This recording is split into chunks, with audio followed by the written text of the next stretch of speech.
This is my sweet mess, and welcome to my kitchen, where every week I make a mess trying new recipes in the pursuit of something sweet. This week I am excited to try a new to me recipe for Santa Hat Brownies from Melissa at Melissa's Southern Style Kitchen. These mini brownies with strawberry Santa hats are so cute. Chocolate and strawberry is a classic flavor combination, so I have a feeling that these are going to be a delicious and fun treat. So let's jump right into the bake by starting with our mise en place. Mise en place is a French term for putting in place or everything in its place. It's the process of preparing your ingredients and tools before you get started with your bake. Here are all of the prepped ingredients we will need to make Santa Hat Brownies. So let me walk you through what we've got.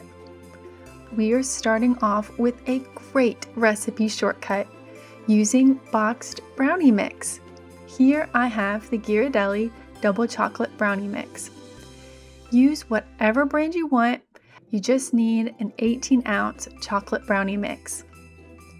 Next, we will need a half of a cup of vegetable oil, a quarter cup of cooled coffee or water. I'm using cooled coffee just to help enhance that chocolate flavor. We also need 2 large eggs and 24 medium strawberries. These strawberries need the top and the tip of the strawberry cut off.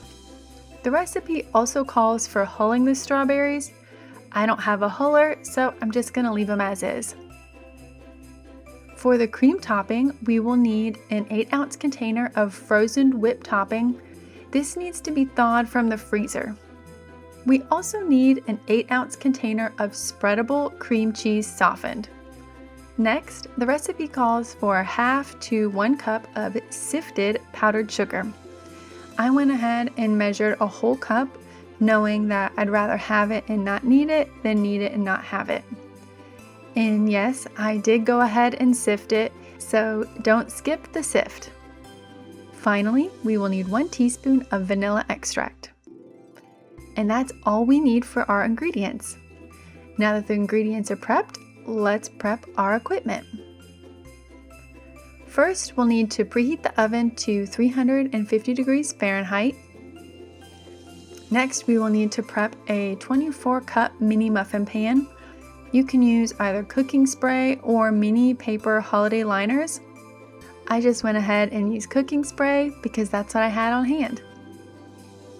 You will also need a scooper or a spoon, something to help portion out the brownie mix into the mini muffin pan. We will also need either a stand mixer or an electric hand mixer. We will also need 2 mixing bowls, 1 large and 1 medium. We will also need a piping bag fitted with a small star tip, and I went ahead and put that piping bag into my cup so it's ready to use when it's time. And last but not least, we need spatulas and whisks to combine everything together. And that's it! Now that all of the ingredients are prepped and the equipment is ready, let's get started with the bake! To begin, we will take the large mixing bowl and make our brownies. In the bowl, we will add the half cup of vegetable oil, the quarter cup of cooled coffee, and 2 large eggs. And I'm going to go ahead and whisk these together just to make sure everything is well combined before adding in the boxed brownie mix. That looks pretty good, so we can go ahead and add in the brownie mix. I like the double chocolate because it's a chocolate brownie mix with chocolate chips. And extra chocolate always sounds good to me, but again, use whatever you want as long as it's that 18-ounce size. Once all of the brownie ingredients are well combined, we'll go ahead and get the mini muffin tin we prepped earlier and get the scoop or a spoon and begin portioning out the brownie mix into the mini muffin tin. Admittedly, my first mistake with this bake happened way long ago at the mise en place stage. For some reason, the cooking spray in the tin did not release the mini brownies when they came out of the oven. Let me know if you've had this issue in the comments below. This became a real problem when it came time to top the brownies, because I was having to fight to pull them out of the tin, and that resulted in some wonky bottoms. In hindsight, I should have done one of two things. I could have used mini cupcake liners, which would have made things really easy. Or if I didn't have liners and needed to use the cooking spray, I should have sprinkled some cocoa powder in there as well, which would help release the brownies later. So something to keep in mind when you make this recipe. As I'm portioning out the batter, I'm starting with filling each well about 3/4 of the way full, which is the way I've done it in the past. However, I'm noticing that I have quite a bit of batter left over, and I only have 24 strawberries, so I'm going to have to fill my well all the way to the top so I don't waste the batter. And this was my second mistake. I should have left the wells at 3/4 of the way filled. What I learned was by filling the well all the way up to the top, you get a finished product that looks similar to a cupcake, where it sort of pillows up and over, which is not what I wanted for the recipe. I wanted a nice flat top to the brownie, which would make it so much easier to pipe and then stack the strawberry. All that to say, when I make these again, I will use mini cupcake liners, and I will fill each liner 3/4 of the way with batter. And as an added bonus, I would be able to make more Santa Hat brownies. So hopefully my learning as I go will help someone else from making the same mistakes I did. Anyway, now that my mini tin is filled with batter, I will pop it into my 350-degree Fahrenheit oven for about 10 to 12 minutes, or just until a toothpick shows moist crumbs. I'll be right back. And I'm back! Oh, these brownies look and smell wonderful. I'm going to let these cool in the pan and then move them to the cooling rack to cool completely. While the brownies are cooling, let's prep the cream topping.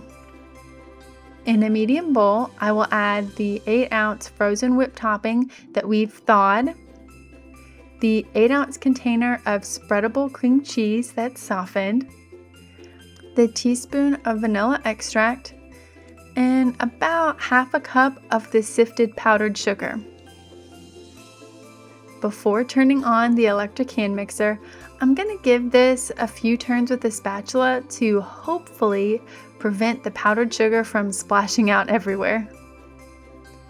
After a few turns, let's use the electric hand mixer to whip everything together. Let's do a little taste test, and I think I want to add a little more sweetness to my topping, so let's add the rest of that sifted powdered sugar and then whip that together. Oh, that tastes so much better. My brownies are still cooling, so I'm just going to pop this bowl into the fridge for it to set up and chill a little bit. I'll be back once my brownies have cooled completely. And I'm back! Let's assemble these Santa Hat brownies. First things first, we'll get the piping bag we prepped earlier. Remember, this piping bag has that small star tip, and I have the top of the bag here folded over a cup just to make it easier to load the piping bag. I am also going to draw from past experiences and try really hard not to overfill my piping bag. So I've got quite a bit of topping in my bowl, but that's alright, I will set it over to the side for later. Let's get some of the cooled brownies and the prepped strawberries and begin to decorate. I am going to fight the urge to treat the brownie like a cupcake and just pipe a little bit of topping into the middle of the brownie. That looks okay to me, so let's repeat on the rest of the brownies. Once all of the brownies have that first layer of topping, let's place a strawberry on top for the little hat. Oh, isn't that cute? Okay, don't forget to add the little puffball to the top of Santa's hat. And oh my goodness, that's adorable. Okay. Let me finish the rest of these and I'll be right back. And just like that, a fun and festive snack, perfect for any dessert table. Plus, it's got fruit on it, which means it's healthy, right? While these look really good, I think a few modifications would mean they would look great. So please learn from my mistakes with this bake. Use mini cupcake liners to line your pan and fill the well 3/4 of the way. It'll help make the brownies so much easier to remove from the tin and ensure a nice flat top and bottom so that they stand on their own on a plate and it's easier to pipe. Enough chit-chatting, let's enjoy these cutie treats. And wow, these are amazing. I love the chocolate and strawberry combo, and that topping is phenomenal. You have to bring these to your next family potluck or office party. These mini brownies with a Santa Hat strawberry will be a hit at any holiday gathering. Please don't forget to like and subscribe so you don't miss out on any of my future bakes. I'm off to share these with some friends and family. Thank you so much for being here, and remember, trying new things is messy, but the end result is pretty sweet. Have a great rest of your day. Bye now.